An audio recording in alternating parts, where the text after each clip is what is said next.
కేసును నీరు కార్చే కార్యక్రమం జరుగుతూ ఉంది. నేను ఒకటే చెప్తా ఉన్నా, ఇక్కడ రామగిరిలో జరిగిన విషయమైనా కానీ రాష్ట్ర వ్యాప్తంగా వీళ్ళు చేస్తా ఉన్న అన్యాయాలు అయితేనేమి, తిరుపతిలో డిప్యూటీ మేయర్ ఉప ఎన్నిక జరిగితే ఏకంగా బస్సులో ఉన్న కార్పొరేటర్లను ఏకంగా పోలీసులు ఆధ్వర్యంలోనే అడ్డగించి ఏకంగా బస్సులో ఉన్న కార్పొరేటర్లు బస్సులో ఉన్న ఎమ్మెల్సీను ఏకంగా పోలీసుల ఆధ్వర్యంలోనే కిడ్నాప్ చేసుకుని తీసుకొని పోవడం ఏ స్థాయిలోకి దిగజారిపోతా ఉందో నేను అడుగుతా ఉన్నా. చంద్రబాబు నాయుడు గారి సొంత నియోజకవర్గం రామకుప్పంలో జరిగిన ఎంపీపీ ఎన్నిక కూడా అదే పరిస్థితి. ఇదే మాదిరిగా దౌర్జన్యంతోనే ఎన్నిక జరిగించే కార్యక్రమం చేసినారు. పశ్చిమ గోదావరి జిల్లాలో జరిగిన అత్తిలి ఎంపీపీ ఎన్నిక చూసినా ఇదే దౌర్జన్యమే కనిపిస్తుంది. ఎక్కడా వీళ్ళకి సంఖ్యాబలం లేదు, అయినా కూడా దౌర్జన్యంతోనే గెలవాలి అని చెప్పి దౌర్జన్యాలు చేసిన పరిస్థితులే కనిపిస్తా ఉన్నాయి. విశాఖపట్నంలో కూడా ఇప్పుడు ఏం జరుగుతూ ఉంది? 98 మంది సభ్యులుంటే 56 మంది సభ్యులు వైఎస్ఆర్సీపీ బీఫామ్ మీద వైఎస్ఆర్సీపీ సింబల్ మీద గెలిచిన వాళ్ళు. మరి తెలుగుదేశం పార్టీకి ఎక్కడ ఉంది స్ట్రెంత్ అని అడుగుతా ఉన్నా. ఇక్కడ కూడా దౌర్జన్యం చేస్తూ క్యాంపులో ఉన్న వైఎస్ఆర్సీపీ సభ్యులను సైతం భయపెట్టే కార్యక్రమాలు చేస్తా ఉన్నారు. ఇళ్లకు వెళ్లి వాళ్ళ భార్యలను భయపడిస్తూ మీ ఆయన ఎక్కడున్నాడో చెప్పకపోతే మిమ్మల్ని స్టేషన్లో పెడతామని చెప్పి భయపడిస్తా ఉన్న పరిస్థితులు ఈరోజు రాష్ట్రంలో కనిపిస్తా ఉన్నాయి. మరోవైపున చూస్తే రాష్ట్రంలో హత్య రాజకీయాలు ఏ స్థాయిలోకి దిగజారిపోయాయి అంటే ఏప్రిల్ 6వ తారీఖున నంద్యాలలో ఈ మధ్యనే నంద్యాల జిల్లాలో సిరివెల్ల మండలంలో యార్లగడ్డ కాన్స్టిట్యున్సీ ఇందూరు ప్రతాప్ రెడ్డి అని చెప్పి మా పార్టీకి సంబంధించిన మండల కన్వీనర్ ప్రతాప్ రెడ్డిపై దారుణంగా హత్యాయత్నం చేశారు. ఇదే చంద్రబాబు నాయుడు గారు ఇదే ఇందూరు ప్రతాప్ రెడ్డి అనే వ్యక్తి దేవాలయంలోకి వెళ్లి పూజ చేస్తా ఉండగా దాడులు చేయించాడు.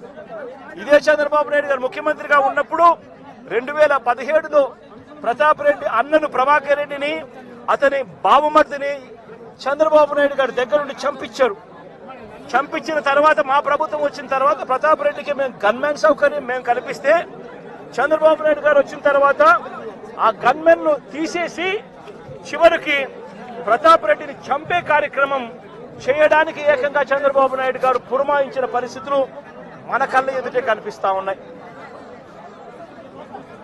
మరోవైపున గత ఏడాది ఆగస్టు 3వ తారీఖున నంద్యాల జిల్లా మహానందిలో శ్రీశైలం నియోజకవర్గంలో సీతారాంపురంలో పసుపులేటి పెద్ద సుబ్బరాయుడు అతి దారుణంగా చంపిన ఘటన కూడా చూసాం.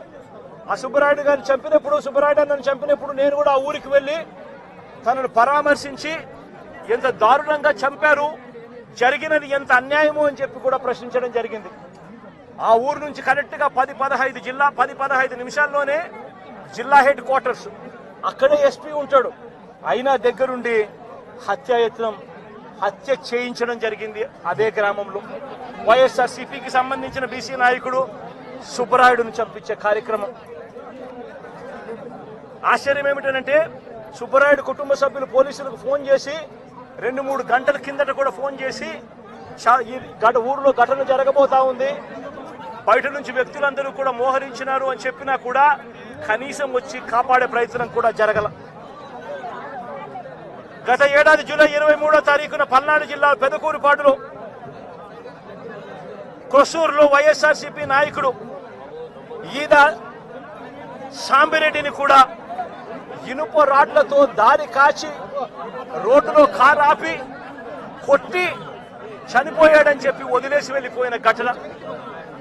చివరకు తను హాస్పిటల్లో చేరడం, బ్రతకడం, ఈ రోజుకి కూడా తనకు 2 కాళ్ళు 2 చేతులు కూడా ఈ రోజుకి కూడా ఆపరేషన్ చేసి అవి బతికించే కార్యక్రమాలు ఈ రోజు కూడా జరుగుతూ ఉంది. పల్నాడు జిల్లా వినుకొండలో గత ఏడాది జూలై 17వ తారీఖున వైఎస్ఆర్సీపీకి చెందిన రషీద్ అనే యువకుడిని దారుణంగా నరికి చంపిన పరిస్థితులు మన కళ్ళ ఎదుటే కూడా కనిపించాయి. ఈ ఘటన నేషన్ వైడ్ ఢిల్లీలో మేము దీక్ష చేస్తూ రషీద్ను చంపిన నడి రోడ్డు మీద చంపిన ఘటనను కూడా ఢిల్లీలో దీక్షను చేస్తూ యావత్ దేశానికి కూడా చూపించిన పరిస్థితి కూడా చూసాం. చంద్రబాబు నాయుడు గారి పరిపాలనలో ఈ రోజు ఏం చేస్తా ఉన్నారు అనంటే దొంగ సాక్ష్యాలను వీళ్ళే క్రియేట్ చేస్తా ఉన్నారు. వీళ్ళే దొంగ సాక్ష్యాలను క్రియేట్ చేసి వీళ్ళకు నచ్చని నాయకులందరినీ కూడా ఒక పద్ధతి ప్రకారము కేసుల్లో ఇరికించి జైళ్ల పాలు చేసే కార్యక్రమము, చంపించే కార్యక్రమాలు దగ్గర నుండి చంద్రబాబు నాయుడు గారు చేస్తా ఉన్నారు. మొన్ననే పోసాని కృష్ణమురళిని చూశాం. పోసాని కృష్ణమురళి అనే వ్యక్తి సినిమాలో దర్శకుడు. ఆ మనిషి చేసిన తప్పల్లా ఏమిటంటే నంది అవార్డు తనకు ఇస్తే నంది అవార్డును తాను తీసుకోలేదు. తీసుకోకుండా కుల వివక్ష పాటిస్తున్నారు అని చెప్పి ఒక స్టేట్మెంట్ ఇవ్వడం ఆయన చేసిన తప్పు. 2017లో ఆయన చేసిన ఈ తప్పుకు ఈరోజు ఇన్ని సంవత్సరాల తర్వాత ఆయన మీద 18 కేసులు పెట్టి ఆయన జైళ్ళ చుట్టూ తిప్పి ఏకంగా నెల రోజుల పైన ఆయన జైల్లో పెట్టించే కార్యక్రమాలు చేశారు. దళిత మాదిగ సామాజిక వర్గానికి సంబంధించిన మాజీ లోక్సభ సభ్యుడు నందిగాం సురేష్ పై తప్పుడు కేసులు పెట్టి ఏకంగా 145 రోజులు అతన్ని జైల్లో పెట్టడం కూడా చేశారు. మాజీ ఎమ్మెల్యే పిల్లని రామకృష్ణారెడ్డి ఇతని మీద కూడా కుట్రపూరితంగా తప్పుడు కేసులు పెట్టి 55 రోజుల పాటు ఇతన్ని కూడా జైల్లో పెట్టించే కార్యక్రమాలు చేశారు. దాడులు చేసేది టీడీపీ వాళ్ళైతే జైల్లో పెట్టింది మా వాళ్ళను, వైఎస్ఆర్సీపీకి సంబంధించిన వాళ్ళను జైల్లో పెడతా ఉన్నారు.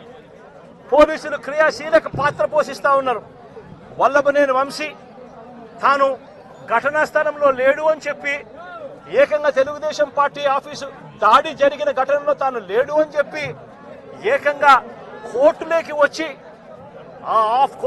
వచ్చి తెలుగుదేశం పార్టీకి సంబంధించిన వ్యక్తి, పనిచేస్తా ఉన్న వ్యక్తి కోర్టు 18 సార్లు ఆయనకు వాయిదాలు పిలిస్తే 18వ తారీఖు రాని తప్పని పరిస్థితిలో పోలీసులే తనను ప్రవేశపెడితే కోర్టు ముందర తానే వంశీ అనేవాడు అక్కడ లేడు అని చెప్పిన తర్వాత కూడా వంశీని అదే కేసులో ఇరికిచ్చి అదే కేసులో వంశీని ఇబ్బంది పెడుతూ ఇప్పటికి 50 రోజుల నుంచి వంశీని కూడా జైల్లో పెట్టించే కార్యక్రమాలు చేశారు.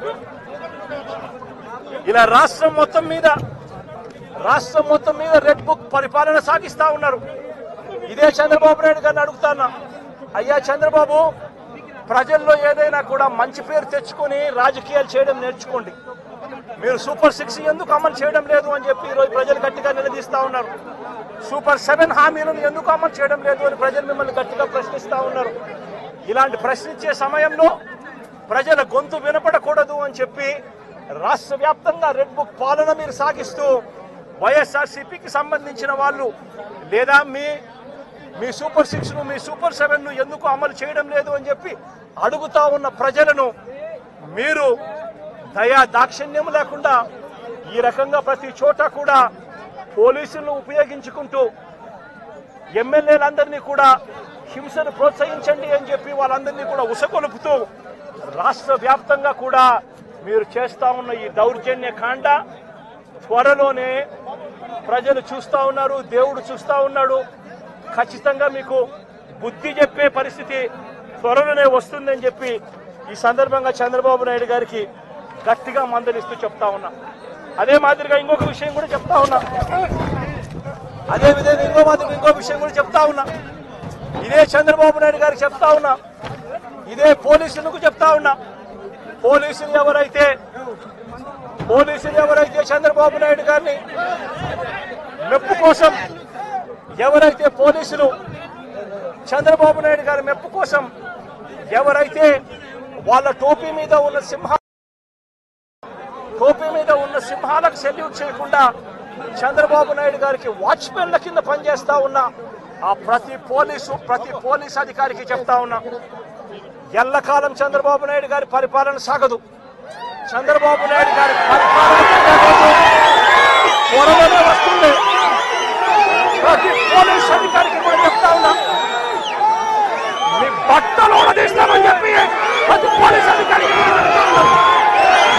మీ యూనిఫామ్ తీస్తాం, చట్టం మిమ్మల్ని నిలబెడతాం, దోషులుగా మిమ్మల్ని నిలబెట్టి మీ మీ యూనిఫామ్ తీయించి మీకు ఉద్యోగాలు లేకుండా చేస్తామని కూడా ఈ సందర్భంగా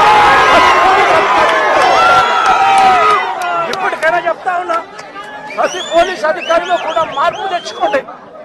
ఎల్లకాలం ఇదే పరిపాలన సాగదు. మీరు చేసిన ప్రతి పనికి కూడా వడ్డీతో సహా లెక్కేసి మిమ్మల్ని దోషులుగా నిలబెట్టి మిమ్మల్ని మీతో కక్కిచ్చే కార్యక్రమం ఖచ్చితంగా చేస్తామని చెప్పి కూడా ఈ సందర్భంగా ప్రతి పోలీస్ అధికారికి కూడా చెప్తా ఉన్నాం.